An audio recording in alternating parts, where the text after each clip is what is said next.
punto de vista de poder hacer accesible la instrumentación de los edificios y su monitoreo. Así es que hoy quisiera invitar a Marcial Contreras a que nos platique un poco de este esfuerzo primero y luego tener la oportunidad de que Eduardo García Monroy, que es el gerente de seguridad e higiene de la Torre Reforma, nos platique de la experiencia y podamos tener un poquito de tiempo de preguntas y respuestas, porque sé que en el auditorio hay muchos cuestionamientos de hasta dónde, de cómo, de qué tengo que hacer para instrumentar mi edificio. Así es que le pido a Marcial si nos apoya en esta primera parte y luego pues la presencia de Eduardo sería fantástica. Muchas gracias.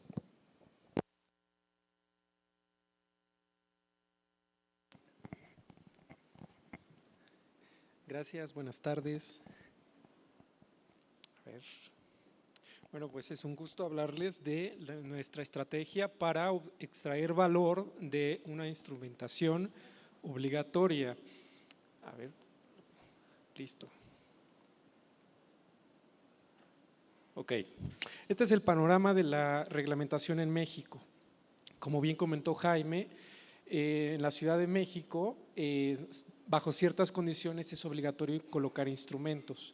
Pero si vemos arriba a la izquierda, en realidad el panorama es bastante fraccionado.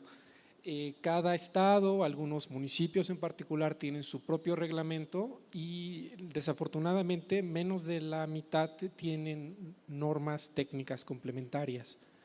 El gobierno está facultado para realizar inspecciones de daños en los estados marcados en azul y el propietario está obligado a reportar los daños en su edificio en los estados que están en verde. Y bueno, de todo esto lo que quiero platicarles es que las sociedades técnicas de ingeniería tienen ya varios años trabajando para que tengamos un reglamento de aplicación nacional y el ejemplo, por supuesto, va a ser el que tenemos en la Ciudad de México. Entonces, ¿cuál es nuestra estrategia? Lo que queremos hacer ayudarlos a cumplir con esa reglamentación, pero también tomar decisiones basadas en datos. Informar a los inquilinos, inversionistas, con información veraz, oportuna de si su edificio es seguro o no, reducir el costo de la inspección postsísmica y reducir la pérdida de negocio, el tener que rentar otro inmueble y la baja productividad después de los sismos. Toda esta cadena de beneficios logramos hacerla funcionar a partir de los instrumentos que van a estar colocados en los edificios. Me pasé. Ahí está. Con este modelo de negocio. Entonces, en realidad es un servicio, no nada más vamos a poner los sensores y nos vamos a ir, sino que los vamos a acompañar a lo largo de toda la vida del producto. El primer paso es hacer un check-up. Tenemos que mandar a nuestros ingenieros a revisar el edificio, conocerlo, generar modelos numéricos del comportamiento estructural y con eso decidimos la posición óptima para los instrumentos y la cantidad y la especificación óptima para cada edificio. A lo largo de todo el tiempo, a partir de ese momento, vamos a hacer un monitoreo muy puntual del comportamiento. Ahorita les voy a mostrar un ejemplo. Y en el caso de que haya un sismo fuerte, vamos a enviar una notificación y esta notificación nos va a dar información dependiendo de qué tipo de usuario somos. Ahorita les platico. Finalmente habrá reportes, formas de entregar estos registros al Instituto para la Seguridad de las Construcciones y por supuesto asesoría permanente con los ingenieros expertos. Físicamente la información fluye de esta manera. El arreglo de instrumentación descarga sus registros en un equipo local y este equipo es un equipo seguro que se encarga de enviar todo a la nube. Ya tenemos la opción de que todo el procesamiento ocurra dentro del edificio, pero nosotros ahorita preferimos que se procese en la nube. Distintas razones, entre ellas que la nube está fuera de México y si se cae todo en México, al menos vamos a tener ese respaldo. Y en este sistema de análisis vamos a extraer valor de esos registros. tener los registros acelerométricos simples, crudos, no sirve de mucho hasta que se procesan. Desde ahí enviamos reportes y agregamos información de fuentes públicas como son los servicios Sismológico Nacional, el servicio estadounidense equivalente y la alerta sísmica. Y este es muy interesante porque fue nuestro cliente el que nos dijo qué pasa cuando hay falsas alertas, ¿no? ¿Qué pasa cuando tiembla muy poquito pero hay alerta sísmica y el edificio ni siquiera lo percibe? Bueno, yo también quiero tener un reporte en ese momento y lo podemos hacer. Y todo esto se consume a través de correos electrónicos y una aplicación web que se hace disponible para los clientes. La clave para poder hacer todo esto a escala y que sea económico es tener nuestros propios sensores. Entonces ya estamos muy felices de tener la 4ª generación de instrumentos que empezaron a desarrollarse en la UNAM. Ya podemos procesar hasta 8 canales de datos simultáneamente, lo cual es bastante bueno, y poder incorporar sensores de la marca que sea necesaria, de varios tipos, microelectromecánicos, servoacelerómetros o sensores de fuerza balanceada, que son la cúspide de la precisión. También además potenciómetros, inclinómetros, todo en la misma tarjeta, y todo lo que es estándar en este tipo de equipos que operan en red, tienen una marca de tiempo absoluto con una antena de GPS y autonomía. El análisis de movimiento fuerte, en el caso de que haya un sismo, ocurre de la siguiente manera, y lo voy a explicar muy someramente. De la izquierda vemos un pantallazo del sistema en donde se capturó un sismo pequeñito.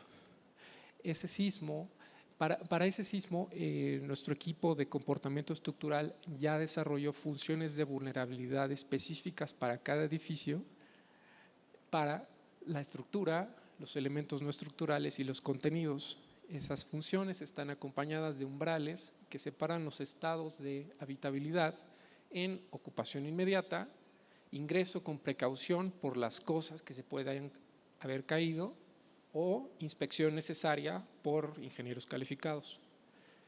Finalmente, este semáforo de habitabilidad se envía junto con recomendaciones por escrito que explican el semáforo, su significado, y nos dicen qué hacer. El monitoreo, después del sismo, y realmente siempre estamos capturando cada 5 minutos un registro de vibración ambiental. Y lo que hacemos con este registro es tener una línea base permanente a raíz de la cual podemos ver y notar cuando un edificio sufre daño. Cuando un edificio sufre daño, se vuelve más flexible, cambian sus tonos de vibración, y esos tonos son las líneas punteadas que estamos viendo a la derecha. Esas formas de vibrar en determinadas frecuencias van a cambiar cuando hay daño, y lo hemos observado en un par de ocasiones en edificios que sí sufrieron un poquito de daño. Bueno, el semáforo de habitabilidad se va a reevaluar hacia arriba cada 4, 8 y 6 horas después del sismo para saber si ha habido un daño en ese edificio a partir de lo que observemos de la vibración que estamos leyendo del edificio. Y las notificaciones, este es un ejemplo de una de las notificaciones que enviamos por correo, van a estar dirigidas a cada tipo de usuario. Por ejemplo, los inquilinos y los inversionistas pueden solo necesitar saber si pueden seguir operando o no. Los administradores van a necesitar más detalle, y el corresponsable de seguridad estructural va a tener cualquier cantidad de datos técnicos que le ayuden a emitir un dictamen. Por supuesto, damos información de los sismos y información complementaria que pueden ser mapas de intensidad de movimiento, etcétera. Y tenemos la posibilidad de generar simulacros y bueno, en RN en realidad Nuestra visión es contribuir a crear una sociedad resiliente, informada y eficiente a través de monitoreo estructural aplicado a seguridad y transferencia de riesgos y los objetivos del marco de Sendai para la reducción de riesgo de desastres. Y les voy a platicar de 3 ideas que estaremos desarrollando durante este año en el área de innovación. Vamos a mover esta plataforma de una arquitectura monolítica a una arquitectura basada en microservicios, lo cual nos va a permitir ser más eficientes, reducir tiempos de respuesta y ser más escalables. Vamos a utilizar lo que ya sabemos de inteligencia artificial y gustosamente aprendimos desarrollando Ernest para ayudarnos a detectar el cambio de forma más precisa en los modos de vibrar, hacer estimaciones. Vamos a tratar de hacer estimaciones del daño a partir de las simulaciones sintéticas. Vamos a tratar de establecer una relación entre lo que se está midiendo y lo que se ha simulado, y aquí es donde entran ustedes.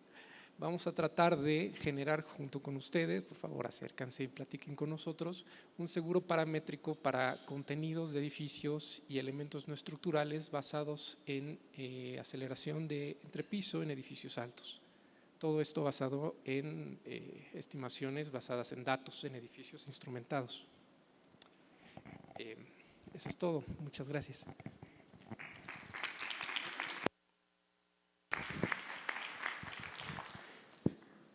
Don Eduardo, muchas gracias, Marcial. Aprovecho en lo que llega Eduardo aquí al anuncio. Lo que mencionó Marcial al final va a ser un trabajo conjunto entre el sector asegurador y, por supuesto, nosotros. Esto es totalmente de innovación, del trabajo con edificios instrumentados. Es algo que va a requerir comités, áreas, entendimiento, así es que los invitamos a que nos unamos. Por supuesto, esto lo vamos a platicar con AMIS y sin más, invito a Eduardo a que nos platique su experiencia. Muchas gracias, Eduardo.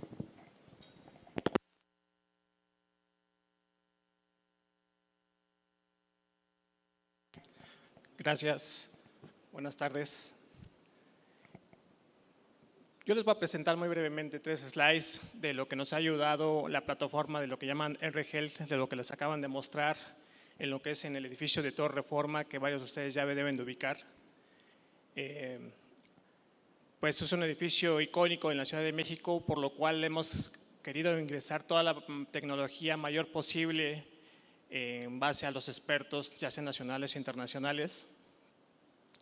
En este caso, pues es un edificio de 57 pisos, para los que no lo ubican. Tenemos ahorita 2,000 personas en las instalaciones y 500 visitas, personal flotante, por lo cual, en caso también de que queramos bajar a toda esa gente, estamos en una zona donde afuera hay 20,000 personas que se ponen en el punto de reunión, lo que es en el Paseo de la Reforma, y tenemos 30 personas de 1,000 brigadistas. Obviamente cada empresa sabe que debe tener su propia brigada, pero es un poco darles el contexto del por qué buscábamos algo más para poder darle seguridad a nuestros inquilinos, ¿no? ¿Qué hacíamos antes de tener R-Health? Pues obviamente de acuerdo al sistema de lo que es sismológico nacional, pues teníamos que verificar de entrada la movilidad, cuántos grados Richter, como lo quieran llamar, se movió para en base a eso evacuar o no, cómo lo sentimos, cómo se percibió, si la gente tenía pánico o no. Posteriormente, el personal capacitado, que éramos 4 personas, somos 4 personas dentro del edificio, tenemos que recorrer el edificio posterior del sismo. Nos tardamos de 4 a 5 horas recorrer todo el edificio.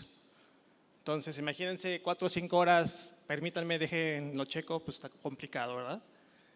La otra, al siguiente día, otra vez de nueva cuenta, ahora junto con nuestro DRO o el experto estructurista, teníamos que revisar otra vez 4 o 5 horas el mismo edificio. ¿Qué es la diferencia? A lo mejor la primera vez nosotros no conocíamos, la segunda le decíamos, creemos que vimos en cierto punto algo mal, él nos decía si sí o no, pero aún así 2 veces teníamos que revisar el edificio. Posteriormente de eso, obviamente ese día que viene el DRO nos firma lo llamado evaluación postsísmica que todos conocemos, para posteriormente enviarnos un informe oficial de parte de su firma, la cual tenemos que mandarlo nosotros al inquilino para que pueda sentirse seguro al regreso. ¿Qué pasa posteriormente ahora con RGEL?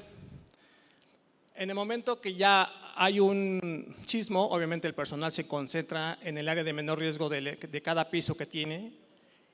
RGEL nos envía un dictamen, como ustedes pudieron ver ahorita, nos llega un correo, nosotros los administradores o encargados de la seguridad tenemos la plataforma abierta, nos manda un correo donde nos dice semáforo verde, que quiere decir que las condiciones son óptimas, amarillo, que puede haber algo que hay que revisar, o en el caso rojo, que hay que evacuar el edificio. Eso nos ayuda también un poquito a nosotros a darnos una idea y a revisar, como vimos ahí, equipos críticos. Nos enfocamos un poquito más a los equipos críticos, cuartos de máquinas, elevadores, tanques de gas, tanques de diésel. Y aparte esta información le llega también a nuestro arquitecto y a nuestro estructurista, en el cual también nos puede indicar ellos cómo vieron, cómo se movió el edificio, y en base a ello también nos pueden hablar y decirnos es necesario evacuar o no es necesario evacuar. Pero también, aparte de que RGEL nos manda un reporte, el cual podemos compartir máximo en media hora a nuestros inquilinos, donde les podemos decir, ya tenemos un dictamen, entre comillas, no oficial de un estructurista, pero sí está avalado por nuestro estructurista, en el cual nos manda un correo en el cual ya lo revisó y da su ok. Posteriormente a ello, todo nuestro DRO va a verificar las instalaciones, simplemente como parte del protocolo que nosotros tenemos internamente, no tanto porque no funcione el sistema, es un proceso que tenemos internamente dentro de Torre Reforma, que es las instalaciones.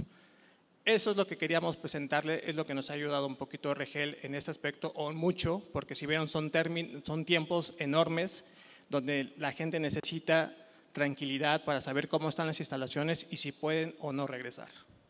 No, de mi parte sería todo, no sé si tengan alguna pregunta. Muchas preguntas. Primero al auditorio, si alguno quiere participar. Gustavo.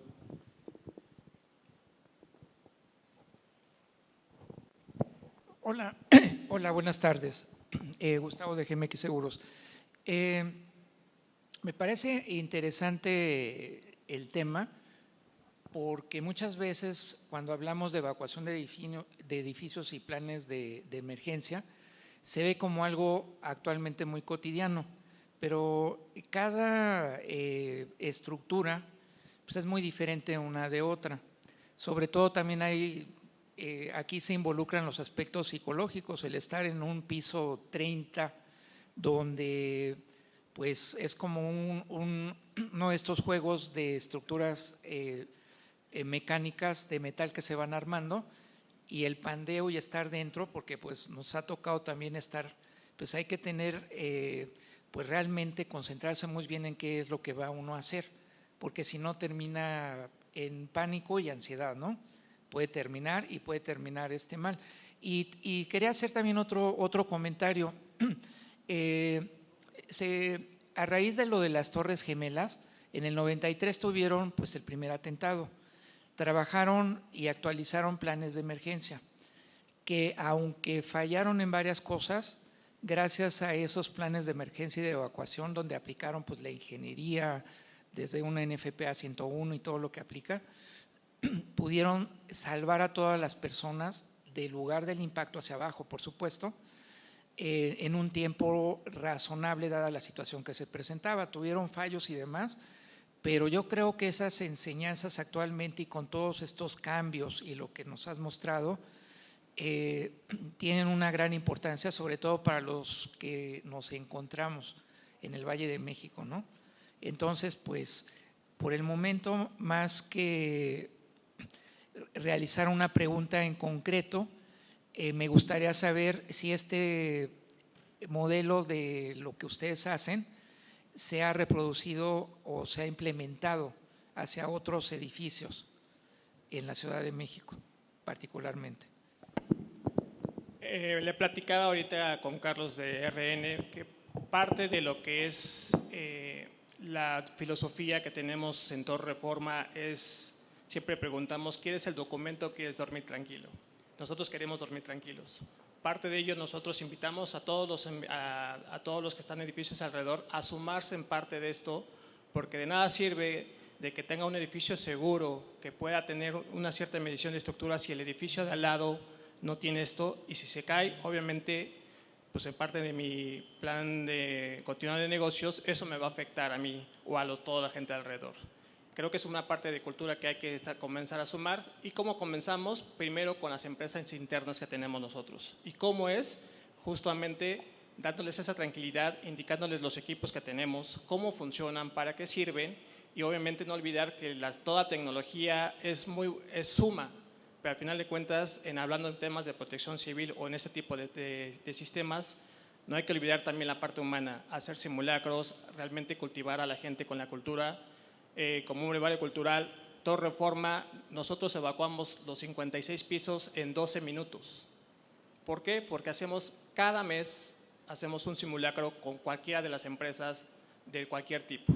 Y obviamente esta tecnología nos ayuda a tener más tranquilidad para que nuestra gente no entre en pánico, como me comentaron ahorita anteriormente, ese estrés, al tener tantos equipos, a tener tanta preparación, cuando el inquilino se siente con calma, se siente tranquilo, se siente en paz y puede evacuar de una forma correcta y no de un pánico.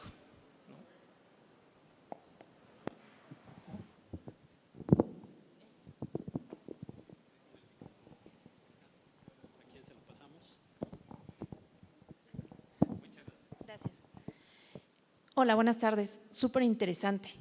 Y mi pregunta es, ¿nos podrías compartir a nivel general o grandes rasgos cómo fue el proceso de implementación de R-Health? Claro, antes de que cualquier instrumentación personal de R-Health fue con nuestros estructuristas ARU en Nueva York para poder platicar de esta instrumentación y obviamente los estructuristas estar de acuerdo con este equipo en dónde se va a instalar, para qué se va a instalar, dónde está la carga, y obviamente el arquitecto del edificio también estuvo de acuerdo. Hubo previas juntas y reuniones para ver ese tipo de sistema.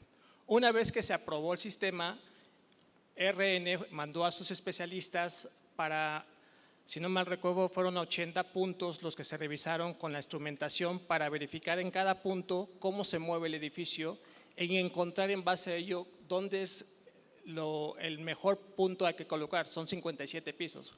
Colocar un sistema en los 57 pisos pues, es complicado, y yo creo que cualquiera de los que tengan edificios grandes pues es mucho el costo. Por lo tanto dijéramos, bueno, de 57 se van a colocar 6, pero ¿en dónde se van a colocar? Eso fue el estudio que empezaron. Una vez que se hizo ese estudio, tanto en cualquier zona, no nomás la zona común, en la zona de las oficinas, en la azotea, en cuartos de máquinas, ya que hicieron ese estudio y indicaron dónde van a colocar, mandaron el preproyecto, nuestro personal estructurista lo revisó, lo avaló, el arquitecto también checó, vio dónde están los puntos de carga, que no afectara a dónde lo van a colocar, y en base a ello lo colocaron. Una vez que lo colocaron, se hizo esas pruebas, vieron ustedes una línea donde después de un tiempo ya nos indica cómo se comporta el edificio al día a día.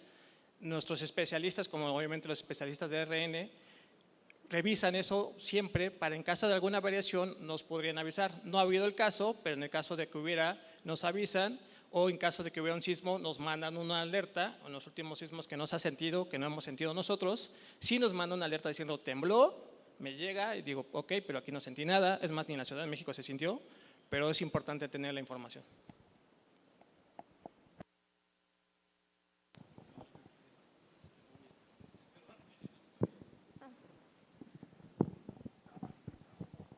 ¿Alguna otra pregunta por acá, Carlos?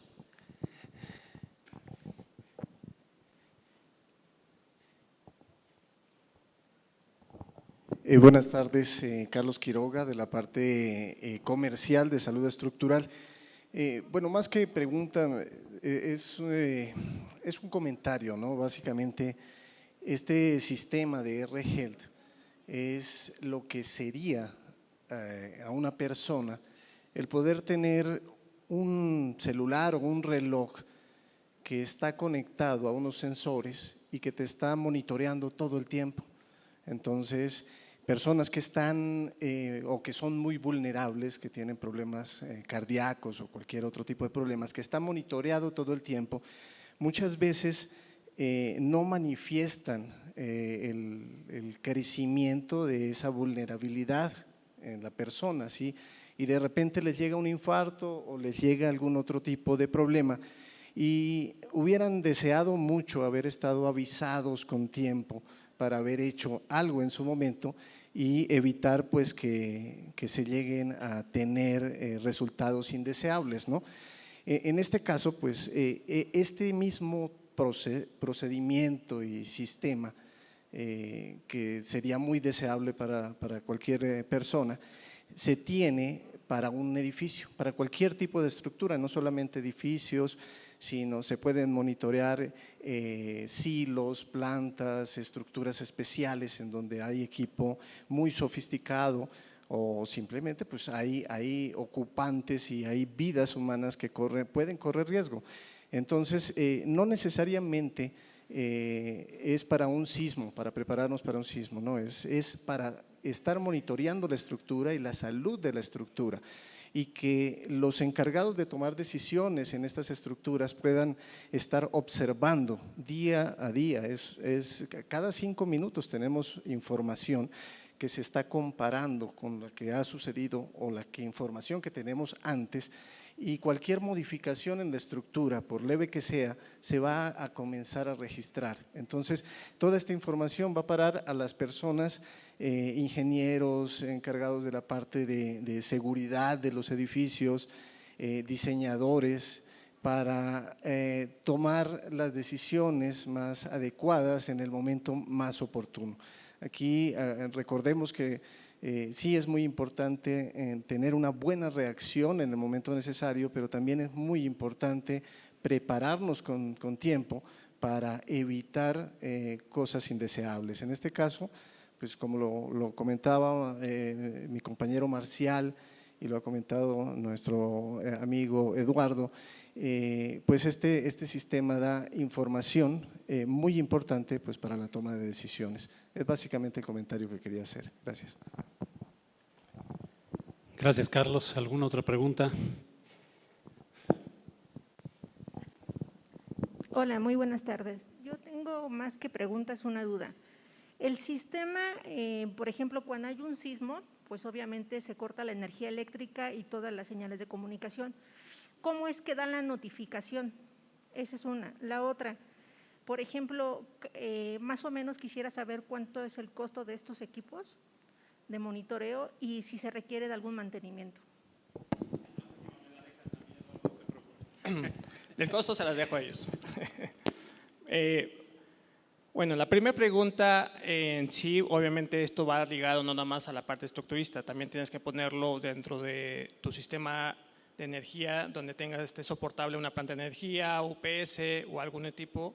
Y como indicaron, todo se va en automático a la nube. Por cualquier cosa que falla la energía, pues obviamente te va a llegar, ya sea el momento, si la línea de señal de celular te deja, te va a llegar un correo con la información que tiene o que captó en su momento de cómo se movió o se comportó el edificio.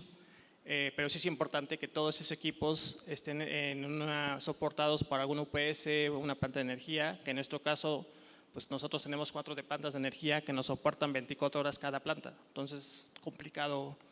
No es imposible, pero complicado que nos quedemos sin luz. Entonces, ahí lo tenemos. La parte de mantenimiento, sí es un mantenimiento, pero más mantenimiento que ellos en su momento. Todo el tiempo están trabajando, todo el tiempo me están escribiendo, o estamos haciendo mejoras, estamos haciendo esto. Pero realmente el equipo, pues ahorita es nuevo, prácticamente se va a hacer, obviamente cada año tienen que revisarlo, tienen que verificar que no haya ninguna falla, ningún cable suelto, pero esa es la parte. Ya del costo, pues sí se lo dejo a que… Gracias, Eduardo. A ver, por supuesto el servicio lo lanzamos a finales del año pasado en forma ya formal. Este es un esfuerzo de 3 partes, como lo escucharon. Primero, un gran esfuerzo de ingeniería, de hardware, de tecnología desarrollada en conjunto con la UNAM para poder hacer accesible el costo de los equipos. Los equipos no se venden, esto es un servicio. Contratas Easy, contratas Cablevisión. Es decir, nosotros dentro del servicio financiamos los equipos, ¿sí? Los instalamos, por supuesto, y financiamos también los estudios para saber dónde poner los equipos. Una vez que sabemos cuántos equipos se requieren en un edificio, se hace todo, por supuesto, el proceso de instalación y el costo de instalación como parte del servicio, y luego hay un costo por el monitoreo 24/7, ¿no? De hecho, yo voy a robarme 2 minutos y les voy a pedir si nos ponen un video de 1 minuto que explica el servicio. Los costos varían, por supuesto, por la estructura, por lo complejo de la estructura o lo grande de la estructura y el número de sensores, y luego el tipo de semaforización que requiere el cliente. Pero en realidad lo que estamos buscando es que miles de estructuras y edificios estén ya monitoreados, y bueno, para los de seguros que nos están acompañando, imagínense en algunos años poder saber exactamente cuál es la salud de cada estructura en la ciudad. Esto es como tener para los seguros de gastos médicos un estudio previo y unas preexistencias, ¿no? Entonces, la verdad es que vemos muchísimas aplicaciones, por supuesto la parte de paramétricos con datos reales, y sin más, pues primero que nada, y antes de ponerles el video, le quiero agradecer a Eduardo su presencia y su tiempo aquí. Muchas gracias, Eduardo. Gracias a ustedes.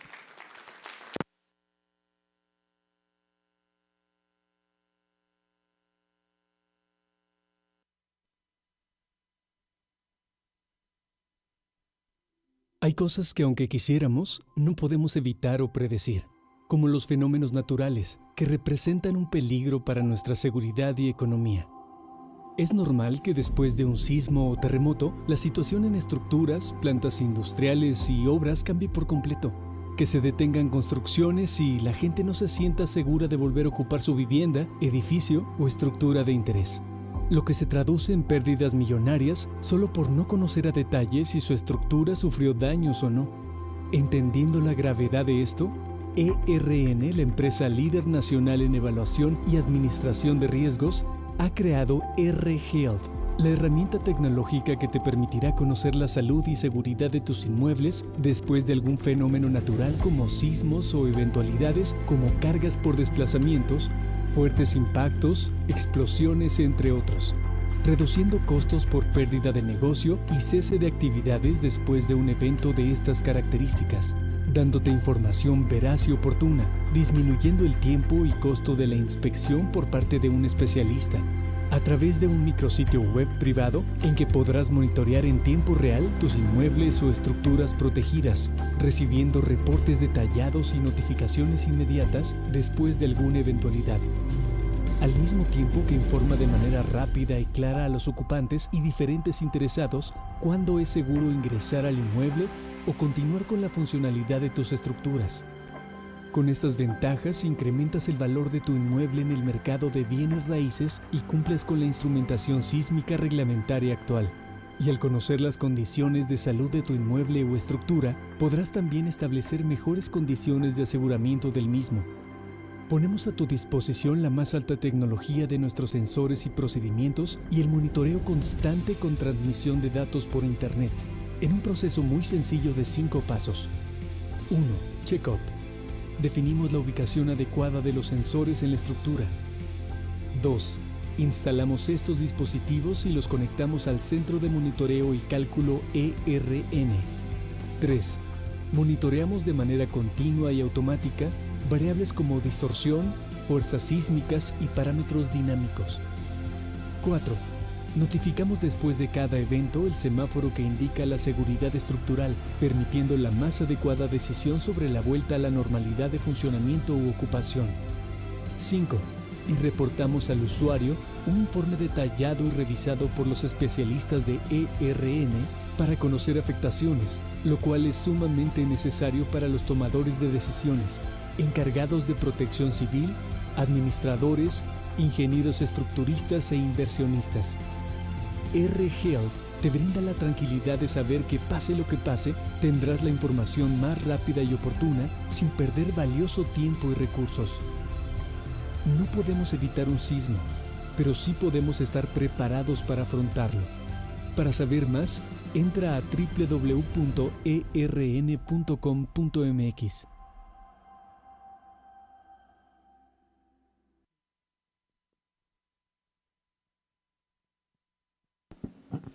Yo creo que las imágenes dicen más que 1000 palabras, ¿no?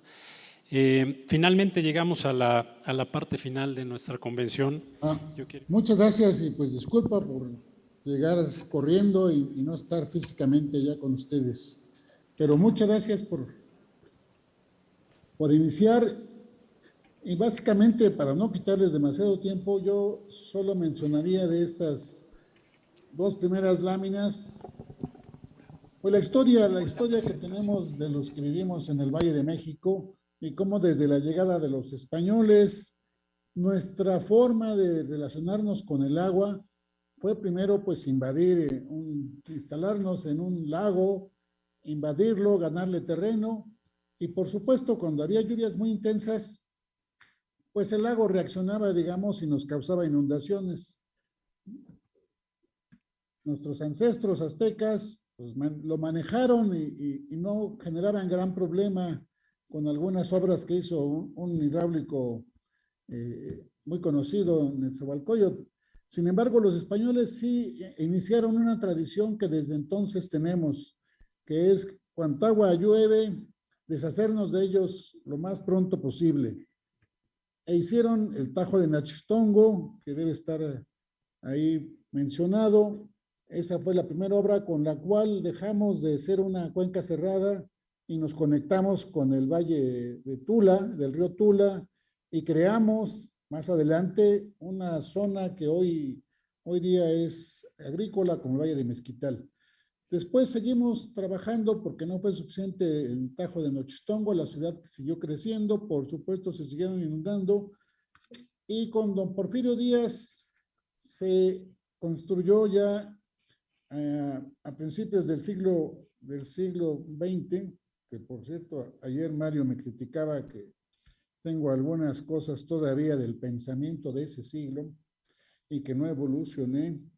Seguimos trabajando en desalojar las aguas, en este caso a través del primer túnel de Tequisquiac. Posteriormente se hizo un segundo túnel en Tequisquiac, con lo cual estamos sacando el agua del Valle de México por el Gran Canal y lo descargamos en el río Salado.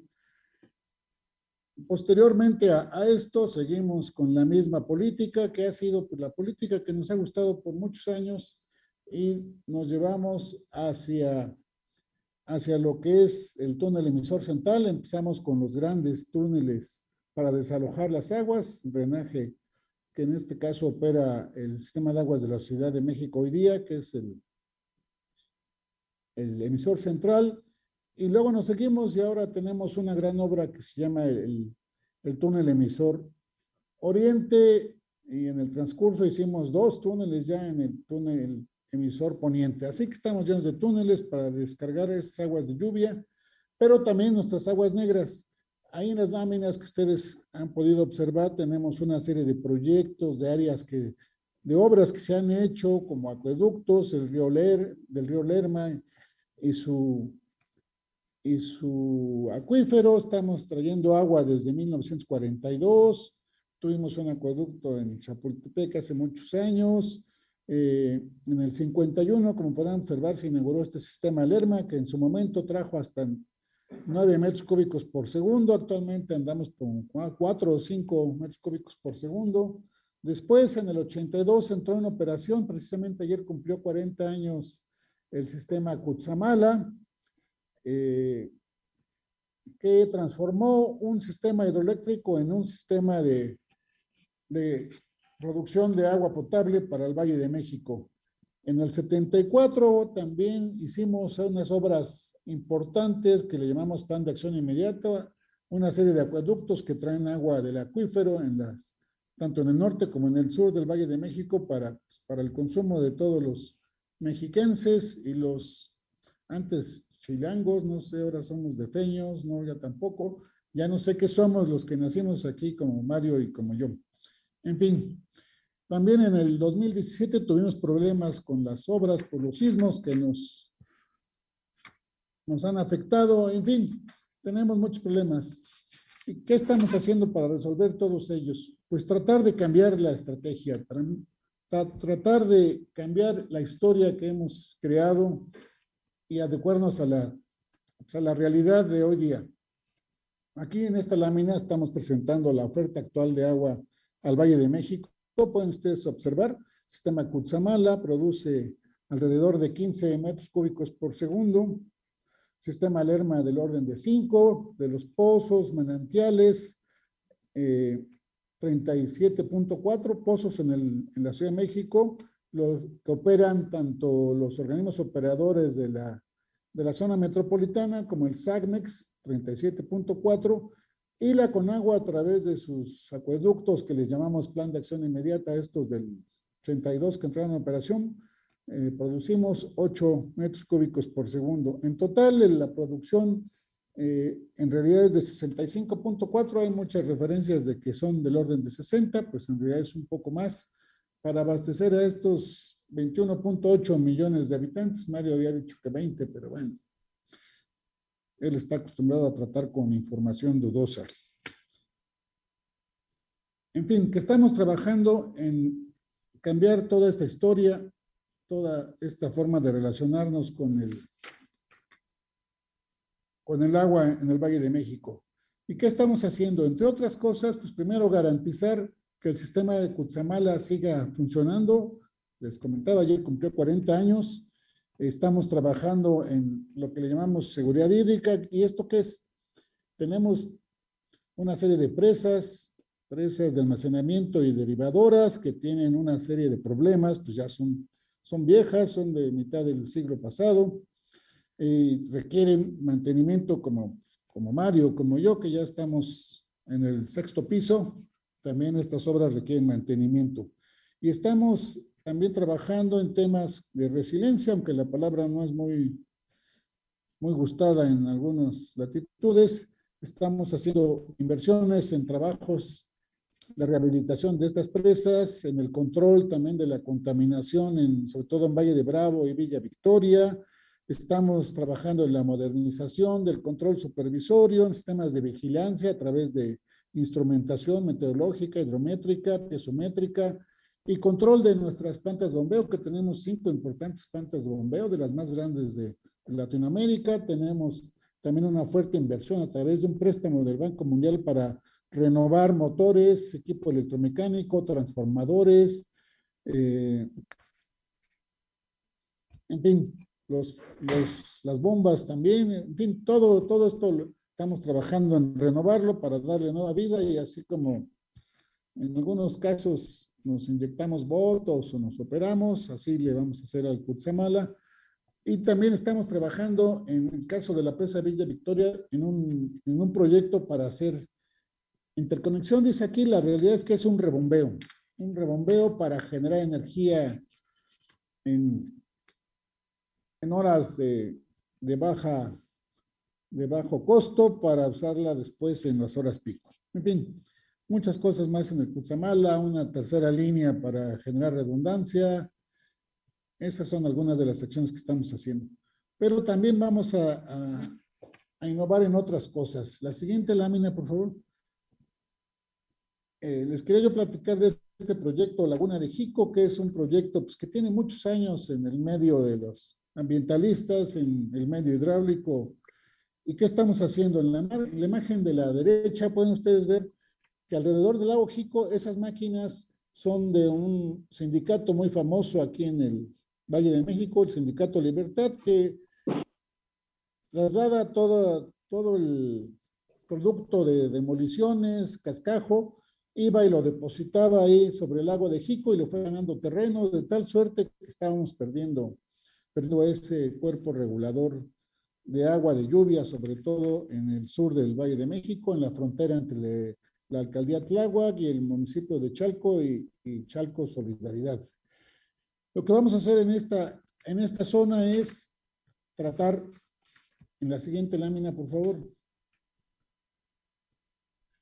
tratar el agua de producto de las descargas de aguas residuales de Valle de Chalco, 800 litros por segundo, y también 400 de la alcaldía Tláhuac. Esta agua la vamos a tratar hasta secundaria, después vamos a hacer un terciario a través de humedales, que son las flechitas que pueden ustedes observar, una petar del lado derecho para el Valle de Chalco, y otra para Tláhuac de 400 litros. Y posteriormente la mezclaremos con agua de lluvia en el propio lago de Jico. Vamos a hacerlo más profundo y vamos a hacer algunos bordos para darle capacidad, garantizar que cuando menos esté mezclada esta agua tratada en terciario con agua de lluvia, para después a través de una planta potabilizadora, que ahí simplemente se ilustra con una PP, en esa zona va a estar, vamos a producir 750 litros por segundo de agua ya potable que vamos a enviar tanto a Valle de Chalco como a Tláhuac de regreso, digamos, para el consumo de esas dos poblaciones que sufren por desabasto, ya que nuestras fuentes hacia el sur de la ciudad es difícil de llevarlas, o el acuífero de esa zona ya está con muy mala calidad del agua y no es muy conveniente seguir trabajando con ella. También vamos a producir marginalmente 200 litros por segundo para riego en la zona y conservar estas zonas agrícolas que todavía existen en el Valle de México. La siguiente, ahora sí, por favor. Otro proyecto de similares características será en el lago de Texcoco, en un predio que ustedes seguramente conocen porque es muy famoso, ya que ahí vamos a construir un aeropuerto, y actualmente lo que vamos a hacer es una especie de nuevo lago de Texcoco. La imagen, quizá no la puedan ustedes ver, si se ponen de lado la entenderán. Está el lago Nabor Carrillo hacia el sur, hacia la parte superior derecha de la lámina. Ustedes pueden ver ahí el lago Nabor Carrillo, un rectángulo. A la izquierda está una zona que le llamamos el Caracol. La línea roja es el Tren General del Valle. Por ahí sacamos agua precisamente de la zona suroriente de la ciudad. Y están marcadas una serie de cuerpos de agua que vamos a utilizar para meter agua de lluvia ahí. Vamos a crear una especie de lago que le estamos llamando Cruzan 1 y 2. Vamos a meter agua de lluvia también en la zona que le llamamos el Caracol. Vamos a crear también cuerpos de regulación, o más bien recuperarlos más que crearlos, como la Ciénega de San Juan, la laguna Texcoco Norte y la laguna Jalapango, que están en la parte superior de nuestra lámina. Vamos a seguir ampliando la capacidad de los cuerpos de regulación de la zona, como es el lago Churubusco. Ahí está marcado también el relleno sanitario del Bordo Poniente, muy conocido. De ahí tenemos también una laguna de regulación horaria. En fin, vamos a ampliar nuestra capacidad de regulación porque ya no queremos seguir enviando cuanto antes toda el agua de lluvia hacia el Valle de Tula, porque ocurre lo que nos ocurrió el año pasado, que no está el río Tula con capacidad de transitar más allá de 250 metros cúbicos por segundo al momento. Estamos trabajando en obras para incrementarlo este mismo año a 400, pero los picos que hemos tenido el año pasado han sido hasta de 500 y 600 metros cúbicos por segundo.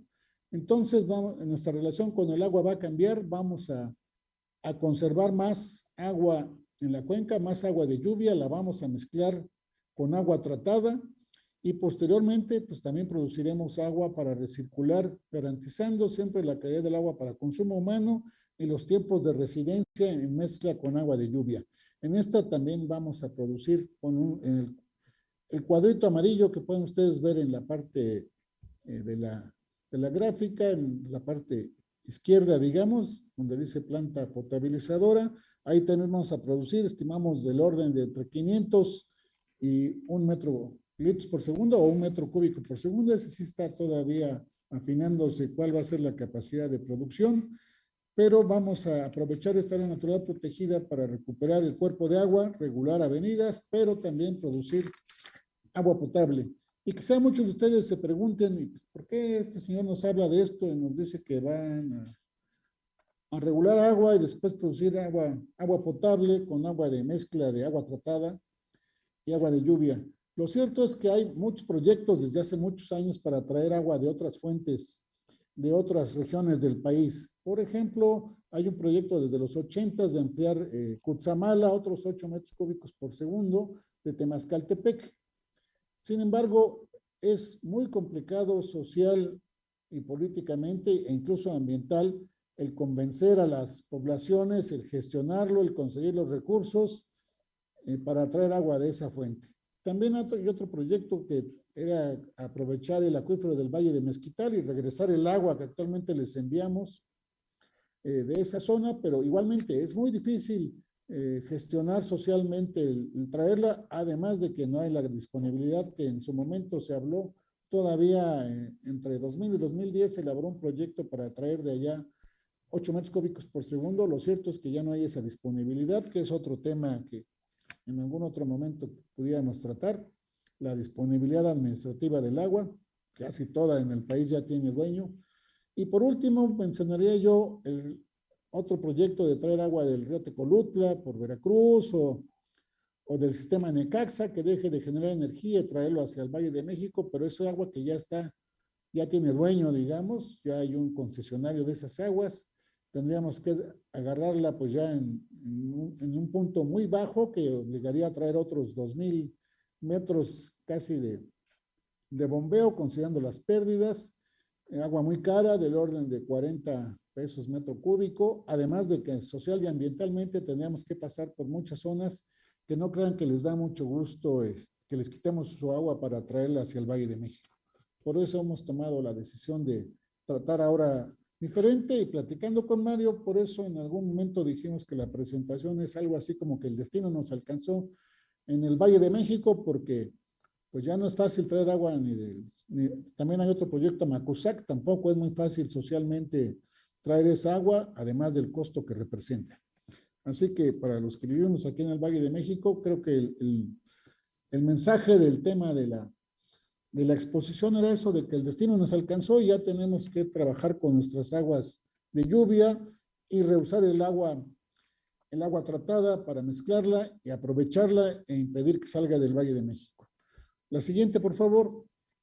Y perdón, se me tarda, Mario, pero pues sí me emociona hablar de estos temas y creo que es relevante para la sociedad del Valle de México que se enteren. Ya próximamente las autoridades, tanto del Estado de México como de la Ciudad de México, van a hablar de estos proyectos. En realidad es un adelanto para ustedes. Espero que no lo publiquen demasiado. Este siguiente tema es la laguna de Zumpango, una laguna que se creó como una laguna para meter agua negra. Después, eso fue en los 70s, después se modificó y ahora le metemos solamente agua de lluvia. Está, pues ahora es muy conocida la zona porque está a 8 kilómetros alrededor de esa cantidad del aeropuerto Felipe Ángeles. Aquí vamos también a trabajar con agua de lluvia que le mezclamos, sobre todo del río Cuautitlán. Aguas que provienen del poniente del Valle de México, lo vamos a tener aquí. Tiene una capacidad del orden actualmente de 100 millones de metros cúbicos y vamos a meterle agua del Gran Canal también en los picos de lluvias. Por eso ahí en la lámina de la derecha pueden ustedes ver que hay una indicación de que hay una planta de bombeo, que le llamamos planta de bombeo Gran Canal. Meteremos a una parte del vaso que está en azul más oscuro. Después trataremos esta agua, 3 metros cúbicos por segundo, y descargaremos hacia el cuerpo en azul celeste, como del Cruz Azul, digamos, para mezclarla con agua de lluvia. Pero no solo eso, también tenemos aguas abajo del túnel emisor oriente y el túnel emisor central. Tenemos una gran planta de tratamiento que se llama Atotonilco. Esa agua también la vamos a reusar y por eso en la imagen ustedes pueden ver el recuadro de la derecha, indica lo que vamos a aprovechar del Gran Canal, pero en la otra imagen, en donde se puede ver una línea azul, vamos a traer desde Atotonilco agua, también en picos de lluvia, agua que ya es tratada. Actualmente tratamos del orden de 40 y hasta 42 metros cúbicos por segundo en lluvias en la planta de Atotonilco. La vamos a traer y vamos a aprovechar esa agua ya tratada y en lugar de tirarla al río Tula y que se mezcle en la presa Endó con agua negra, la vamos a regresar por un acueducto del orden de 30 kilómetros hasta la misma laguna de Zumpango. La mezclaremos con las aguas tratadas de Gran Canal y con aguas de lluvia para producir hasta, consideramos, del orden de 3.5 metros cúbicos por segundo durante todo el año para que sea nuestra nueva fuente de consumo de agua potable para los habitantes del Valle de México. Por supuesto, tendremos que desarrollar infraestructura adicional para trasladar esta agua en todo el valle. Sobre todo, nuestro objetivo es llevar agua a zonas que actualmente sufren mucho, que pueden ser desde Ecatepec, Nesa, Iztapalapa, Gustavo Madero, en fin. Ya tenemos una línea ahí que se llama línea metropolitana, pero vamos a reforzarla para poder llevar esta agua a todas las zonas que sufren. La siguiente, por favor. Ya casi terminamos, no se preocupen. Aquí está la planta de Totonilco, que es una planta que les decía trata hasta 42 metros cúbicos por segundo. En promedio ha tratado desde el 2017 que entró en operación del orden de 29 metros cúbicos por segundo. Casi toda en estiaje, sobre todo, toda se envía hacia el Valle de Tula para sustituir el riego que se hacía durante muchas décadas con agua residual. Ahora se usa ya agua tratada. Estamos regando alrededor de 80,000 hectáreas en esa zona. Y además, pues es una planta que creo que sí es un buen ejemplo de cómo debe ser una planta. La opera una empresa concesionaria y el Ocabam, donde yo estoy, nos toca supervisarla y darle seguimiento y pagar, por supuesto, por este tratamiento. Y aquí están algunas de sus cualidades. Entre otras, generamos energía eléctrica con los gases que produce la planta. La siguiente, por favor. Nomás son otras tres que me iré rápido.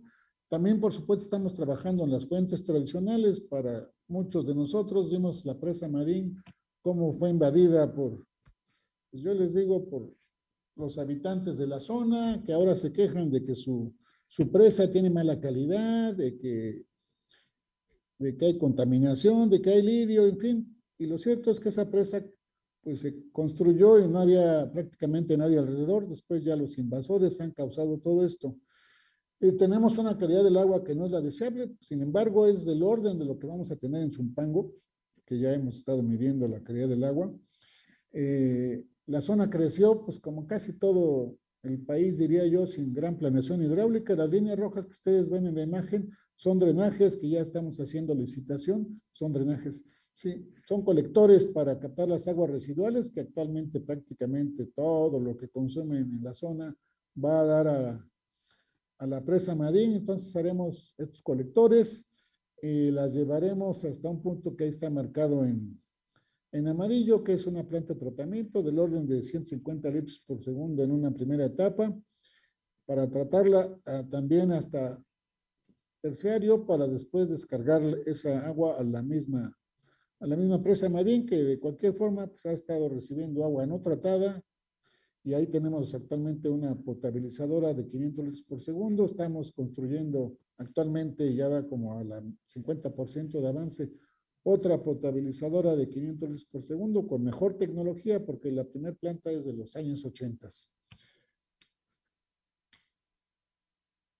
Y ya los dos últimos proyectos que les quería platicar, uno nada más es la presa Guadalupe, que ahí estamos también haciendo colectores, porque también es una presa que pues ahí estaba, ya la invadieron pues, muchos habitantes en la zona. Tenemos una planta de tratamiento construida de 750 litros por segundo. Estamos completando en este momento los colectores para llevar esa agua hacia la planta de tratamiento, que la trate, y después eso se lo vamos a dar a los agricultores que tienen concesión en la zona. Hay unidades de riego todavía en la zona. Y liberaremos el agua de la presa que le estamos dando actualmente a esos agricultores para potabilizarla y enviarla a la red a través de esa línea verde que ven ustedes por ahí. Vamos a hacer una potabilizadora, tratar estos del orden de 700 litros por segundo de la presa, que ya no se irán al riego, y la enviaremos a la red y conectaremos con algo que le llamamos línea metropolitana, que es una especie como de periférico, pero del agua, que tenemos en todo el norte del Valle de México y que es capaz de hacer llegar el agua desde esta zona hasta una planta que tenemos en el sur de la ciudad, que le llamamos La Caldera, ahí en la zona de Tláhuac, para llevar agua a Neza, a Iztapalapa y al propio Chalco y Tláhuac. En fin, ya la última es el resumen de todos estos trabajos que estamos haciendo. Nuestra idea es incrementar en lo que resta del sexenio, esperamos, si tenemos los recursos como creemos que los tendremos, un suministro al Valle de México del orden de 73.1 metros cúbicos por segundo, y esto permitirá, además de aumentar la oferta, el plan es también empezar a dejar descansar pozos, sobre todo en el sur del Valle de México, que es donde tenemos una afectación ya severa al acuífero, y el agua que estamos extrayendo del acuífero es de una calidad tal que sale muy costoso potabilizarla. Bueno, es cuanto quería mencionarles. Hay muchos otros temas a tratar, pero pues el tiempo es limitado. Muchas gracias por su atención, y si tienen alguna duda o comentario, por supuesto estoy a sus órdenes. Muchas gracias. Muchas gracias, Víctor. Muy interesante tu plática, te lo agradecemos mucho.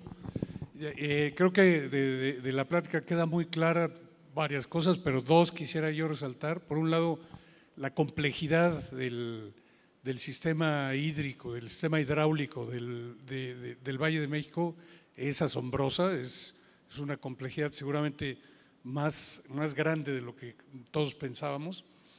Y en segundo lugar, parece bastante alentador, yo creo, que se esté cambiando, que las autoridades hayan decidido cambiar la manera, como decía Víctor, de relacionarnos con el agua y no dejarla salir del Valle de México a grandes costos, cuando tenerla adentro, meterla, costaba también muchísimo dinero, ¿no? Entonces creo que es una noticia muy alentadora, y pues qué bueno que nos lo contaste, Víctor. Como les decía, Víctor y yo somos compañeros de la facultad, nos conocemos desde la prehistoria, y yo siempre dije que el muchacho tenía futuro, y ya ven ustedes que sí, es un gran ingeniero, un gran funcionario. Muchas gracias, Víctor. Vamos a ver si hay alguna pregunta de…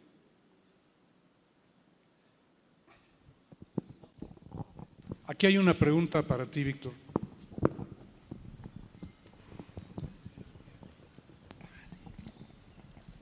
Bueno, muchas gracias, y como dijo Mario, muy complejo, muy completo también. Y preguntan precisamente dos medidas que no oí ahí, o tal vez me perdí. Dado que precisamente hay mucha lluvia y hay muchas presas que captan el agua de los ríos, ¿hay algún plan también de manejo de cuencas, de reforestación o manejo de la parte pues, agrícola, forestal, para precisamente mejorar esa captura?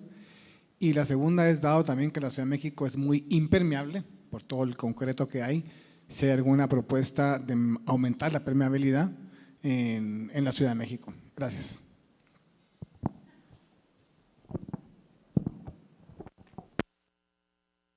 Usted no tiene idea. Por ejemplo, lo primero que se viene a la mente, y pensé que me iban a preguntar, ¿por qué no el agua tratada hacemos como muchas ciudades pues, americanas y quizá europeas? ¿Por qué no la reinyectan al acuífero?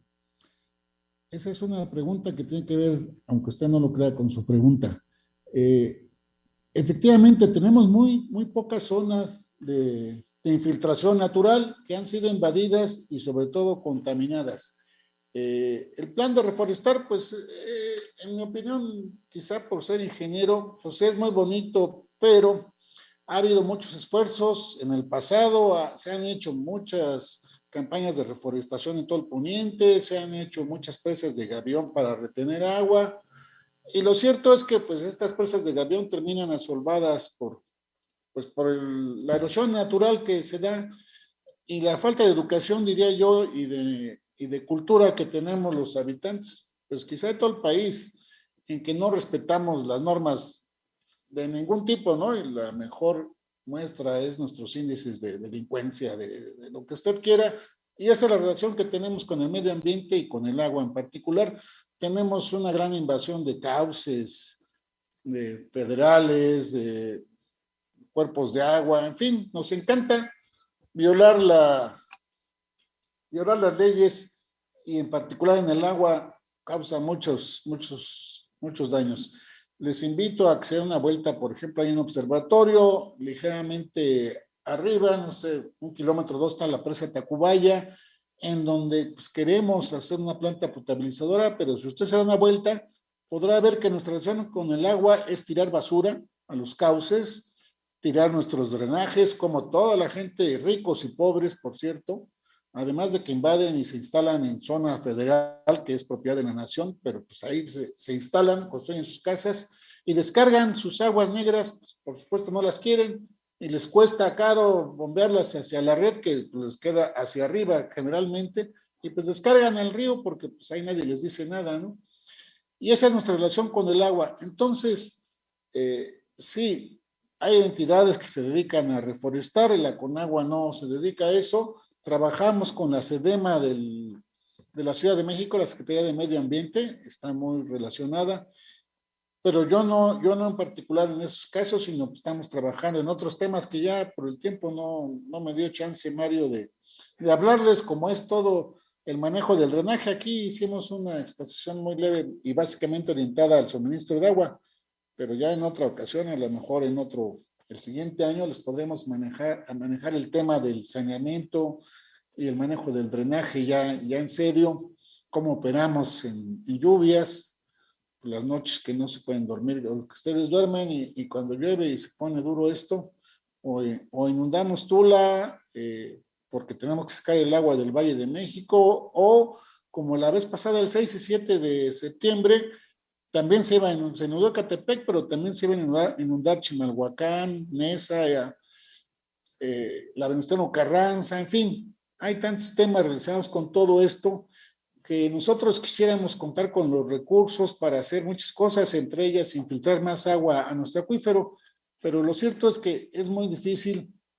Lo mejor va a ser producir más agua potable a través del reuso, creo yo, habrá quien opine lo contrario, y dejar descansar los acuíferos y que la recarga que tenemos pues se siga dando, y quizá después, ya que tengamos una relación mejor con el medio ambiente, podremos infiltrar agua más naturalmente a los acuíferos y con menos reglas, porque si ustedes revisan la norma que tenemos para reinyección de agua al acuífero, es una norma de estilo California que aquí en este país pues es casi imposible de cumplir, y solamente hay una ciudad que lo está haciendo en el país, que es San Luis Río Colorado. Me extendí demasiado en la respuesta, supongo, pero pues me gana la pasión por estos temas. Bueno, pues muchísimas gracias, Víctor. Esperamos, parece que el futuro nos alcanza, pero tal vez va a ser un futuro con cuerpos de agua bonitos y que hagan un clima mejor en la Ciudad de México. Esperemos tener tiempo para verlos y que haya los recursos. Te damos las gracias por tu participación, estuvo muy interesante, y si te da tiempo de venirte de la Conagua para acá, aquí te esperamos a comer. Sale, ahí te caigo. Órale. Bueno, muchas gracias y gracias, Víctor.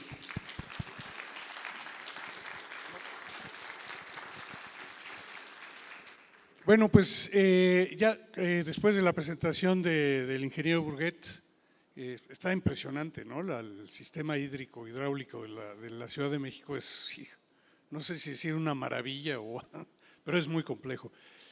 Pues esa es la última, con esto terminamos este evento.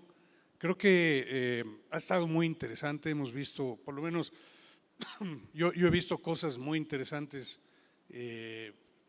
con las que no estaba familiarizado. Pues vimos, por ejemplo, la utilidad de recabar datos y recalibrar los sistemas, los modelos catastróficos, y irnos acercando cada vez más a modelos catastróficos más precisos para estimar los riesgos. Vimos este concepto de la infraestructura verde y la infraestructura azul, que parece que es algo muy interesante verlo así, y ver cómo hay muchas opciones de modelación y de aseguramiento en las que probablemente muchos de nosotros nunca habíamos pensado, ¿no? Muchas oportunidades. Me pareció también muy interesante digamos, el testimonio de un usuario de R-Health, de la Torre Reforma, que pues nosotros creemos que ese es el futuro de la verificación de la seguridad estructural o de la salud estructural. Entonces me parece que hemos visto muchos temas muy interesantes y pues que desde mi punto de vista la reunión ha sido muy productiva y espero que ustedes piensen lo mismo, que hayan visto cosas interesantes y sobre todo que pues hayan visto también el trabajo que hacemos aquí en RN, cómo ha ido cambiando, cómo ha ido evolucionando, cómo hemos ido incidiendo en problemas en los que antes no estábamos. Y pues nada más, les agradezco mucho su atención, espero que se lleven cosas útiles todos los que estuvieron aquí y pues nos vemos el año próximo o antes si pasa algo interesante. Muchísimas gracias por su atención, hasta la próxima.